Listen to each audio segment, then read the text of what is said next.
Hey, hey, welcome back to Missions to Movements. I am your host, Dana Snyder, and today we are getting into something every nonprofit leader, digital marketer, and fundraiser, really anyone who's listening, should be thinking about right now.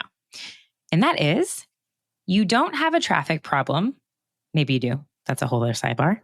But you do probably have a conversion problem. And shout out to Adam O'Brien. He is a former colleague, team member over at iDonate, for putting out this idea front and center in an incredibly smart blog post. It is literally called, "You Don't Have a Traffic Problem, You Have a Conversion Problem." I read it and I was like, okay, we have to talk about this on the show because here's the deal. We spend so much time and budget trying to get people on our websites, right? We boost content, we send emails, we're paying for ads, and then we lose the gift on the last click. So shout out to the iDonate team for this amazing post. You can read the full blog post in the show notes. And when Adam wrote it, he called this the conversion gap, the CVR gap. And it's basically the space between someone feeling moved to give and actually doing it. So let me hit you with a stat about this. 88% of people who click on a donation link don't complete their gift. Let that sink in for a second. And then even worse, most of your site traffic is probably mobile. You can figure this out on Google Analytics. If you're not already looking at Google Analytics on a monthly basis, you definitely should be to see how much is on desktop versus mobile. But knowing this, most mobile users convert at just 8%. And compare that to 11% on desktop. Now, that might not sound like a huge gap in a difference between mobile and desktop until you remember that about 60 to 70% of traffic is now mobile. So that's a lot of generous people, a lot of generous hearts bouncing around your website before they ever give. And that's not a dip. That is a canyon that I really want to express. And so while I share those numbers, it's very beneficial for you to know your own numbers. So I definitely suggest go on to Google Analytics. It's totally free. Go into GA4, look at your mobile versus desktop traffic. Look at your conversion rates on your forms. How many visitors do you have versus how many people are donating during that given period of time? Your donation tools should hopefully be able to provide you with that conversion.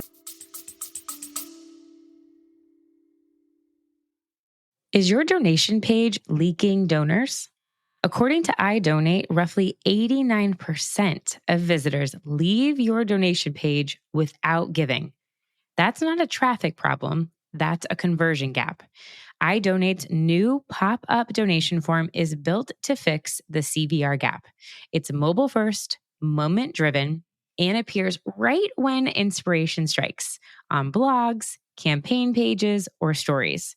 More donors, same traffic, less friction.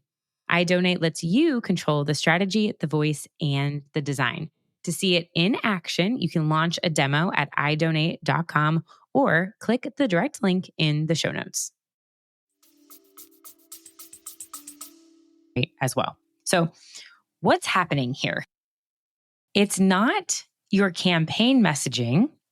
If it's getting people to your site, it's not your CRM. It's not because people don't care. It's a misalignment problem. You are leading people with emotion and purpose and heart, and then they land on your page, and it's like hitting a brick wall of required fields and awkward layouts and zero momentum. You've seen them, right? Forms that probably feel more like a tax return than a meaningful next step. Ew, right? The experience doesn't match the moment. The moment, poof, disappears. So how do we reimagine the donation experience? And this is really where the blog post comes to life on flipping the narrative. It's where your donation page isn't where the transaction ends. It's where the belief becomes behavior, where emotion turns into generosity. It's the most fragile and powerful part of your donor journey. So if your page isn't removing friction, if it isn't matching the donor mindset, if it isn't feeling mobile first and effortless, the chances are you are losing more people than you know. So back up, right? You're like, whoa, Dana, slow down. How do I know that I have a conversion problem? If you know me, I love teaching and making things very practical. So you might be thinking, this all sounds great, but I want to know my conversion rate. So quick start guide using Google Analytics for GA4. First things first, if you can, ideally, make sure your donation platform redirects to a unique thank you page after a completed transaction. Why? Because in Google Analytics, that page now becomes your goal completion trigger. So no matter what system you use, you need a trackable success page to tell Google Analytics. Okay, that's the first things first. You can rewind, replay that, but set up a thank you page that will showcase that a transaction, a donation was made. Number 2 is you want to check a page path funnel. So in GA4, on the left-hand side, when you log in, there's 3 options. I forget what all 3 are, but one is Explore.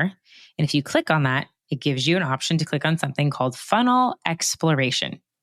And you can create a funnel that starts, you customize it to do this, starts with your donation form page or any pages that are going to have an ask on it, and ends with your thank you page. This will give you a super clear look at how many people landed on that form page, how many actually finished the gift, and where drop-offs happen. That percentage, that is the conversion rate. If it's under 10%, welcome to the club. That is probably most organizations. So now we want to fix it. And if it's above that, that's amazing. Snaps. I'm getting some snaps on the microphone, but it's always better to make it better, right? Number 3, if you can, within Google Analytics, also segment by device. This is where it gets a little spicy. Segment that funnel now by device type, mobile versus desktop. And you will probably see what Adam talks about in the blog. Desktop doing better, mobile dragging behind. So if you find that mobile users are bouncing off like crazy, that is a big old red flag that your form is probably not optimized. Number 4, we want to compare traffic sources.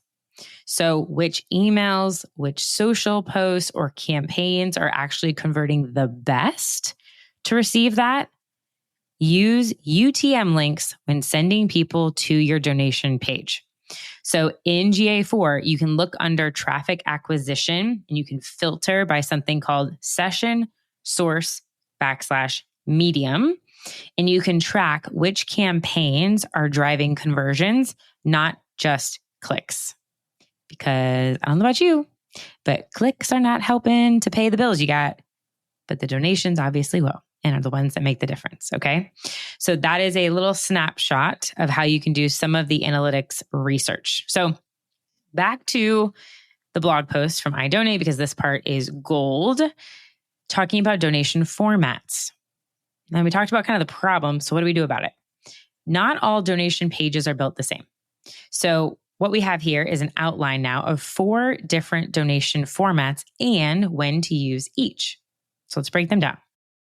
Number 1 is a single column page. Think clean, focused, no distractions. Might be great for Giving Tuesday, sending ad traffic, which is normally a cold audience, high intent email sends, typically converts at over 13%. It works beautifully on mobile because it's that single column page. Number 2, a pop-up form. This one is called, or I like to call it, a magic moment catcher. Use this on blogs, campaign pages, or anywhere where there's emotional momentum peaks. Pop-ups keep people on the page, they convert in the moment, and it's also great for recurring gift upsells. So as an idea for you to think about visually here, let's just say that you are directing people to a blog post that normally just tells a story, but there's been no ask there in the past. What if most pop-ups have some sort of timer, like after 10 seconds, show this pop-up, or 1/3 down the page, you have your own parameters on your website tools of what you can use. I use Flowdesk for mine, and so I know that's a couple of them. So let's just say, for instance, at the 10-second mark, roughly, or at 1/3 down the page, I'm going to be hitting a key impact, key emotional moment where it would be perfect for that emotional moment peak, that magic moment for a pop-up to appear where somebody feels engaged to give. So that's a pop-up form. Not all donation forms are created equal, and not every campaign needs the same kind of giving experience. That's exactly why I had to share what iDonate breaks down in this blog, the 4 types of online donation experiences. You can click the link in the show notes to read it through.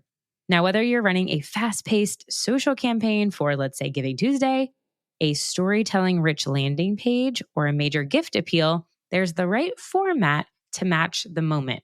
Think of it as pairing the right tool with the right emotion. This guide helps you align your donation format with your campaign strategy so you can inspire action, not just clicks. You can head to idonate.com/blog or click the direct link in the show notes to read it now and start creating giving experiences that actually convert. Number 3 is an embedded form. I like these pretty much all the time. These are great for any partner microsites that wanted to share the ability for people to give to your organization. Storytelling campaigns, you have impact pages, your homepage probably.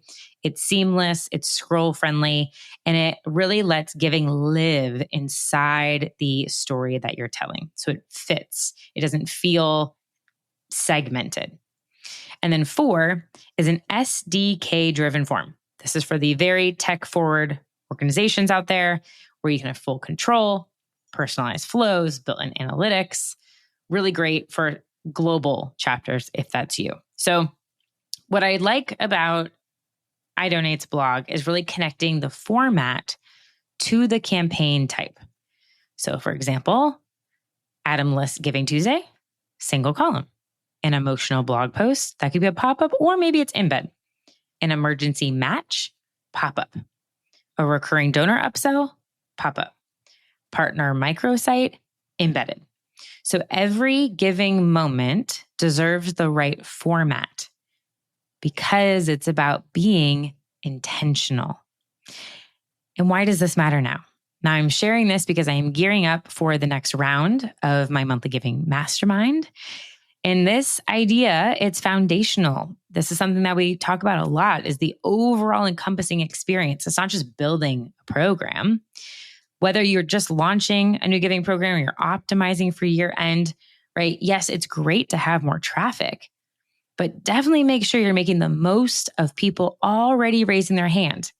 So fix the page, fix the problem, test it. Your next big leap in revenue probably isn't about doubling your ad budget. Maybe it is. Maybe you have great traffic. Maybe you have great conversion rates after you check all this. Fantastic. Love that. Then yes, double your ad budget. Really, it's about doubling down on knowing and owning your conversion strategy. Know your numbers, optimize the experience, and match the moment. Huge thanks again, Adam, as the author of the blog post and iDonate, for putting this all into words that made my marketer heart so happy. You can go check out the full blog post. You don't have a traffic problem, you have a conversion problem, and I will drop the link in the show notes. So, all right, rock stars, go turn those clicks into donors, and I will see you next week. Thank you so much for tuning into today's episode of Missions to Movements. If you enjoyed our conversation and found it helpful, I would love for you to take a moment to leave a review wherever you're listening. Your feedback helps us reach more change makers like you and continue bringing impactful stories and strategies to the show. Don't forget to hit that subscribe button too, so you'll never miss an episode. And until next time, keep turning your mission into a movement.